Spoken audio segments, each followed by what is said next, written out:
The border between Kenya and Somalia is closed. And it is not closed. It is only closed in paper. A lot of movements and goods and goes between the border. The border could have created a better revenue for government.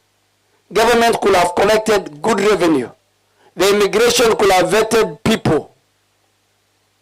But we are saying the border is closed, but only in paper. So we have asked the president, and the president has promised he's going to help us open. We want the border to be opened.